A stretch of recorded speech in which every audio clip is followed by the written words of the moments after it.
Еще недавно на кухне хозяйничала, а я видела, как она наряды подбирала. Все у зеркала крутилась. Раньше она целыми днями с нами была.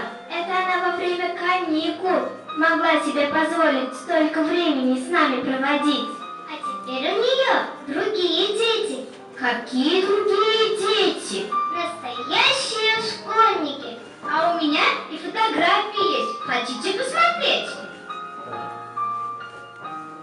Какие красивые деточки!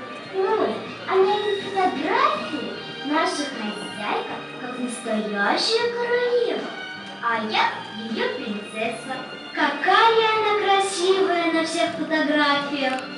Смотрите, смотрите! Наша хозяйка идет, а в жизни она лучше, чем на фотографиях. Тише, тише, тише!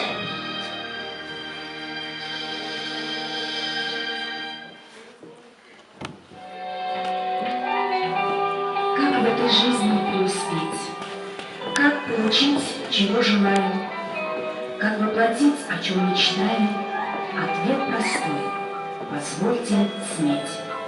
Позвольте сметь себя любить, обидам места не давая, любовь повсюду раздавая и жизни каждый миг ценить. Себе позвольте быть собой, живя, а не играя роль. Позвольте сметь себя менять, смотря кино, читая книжки, учась и набивая шишки, посмейте мудрость набирать. Себе позвольте сметь расти, все время поднимая план. Себе позвольте жизнь любить, всем в этой жизни восхищаясь, мгновением каждым наслаждаясь, посмейте полноценно жить.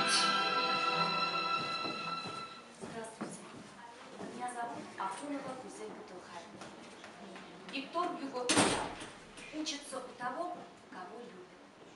Я учитель не в первом поколении. Моя мама учитель начальных классов.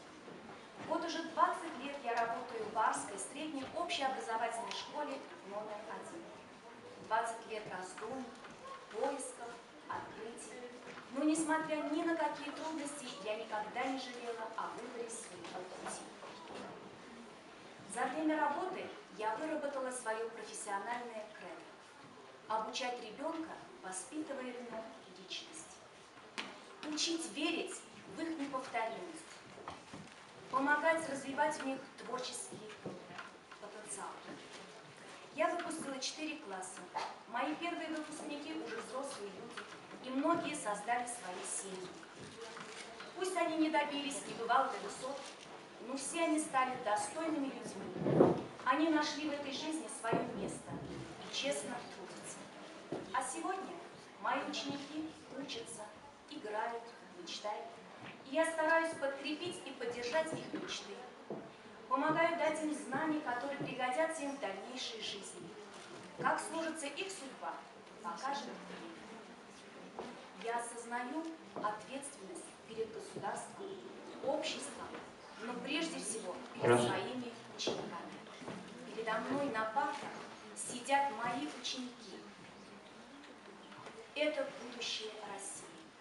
Я осознаю и понимаю, чему я их научу и как я их воспитаю.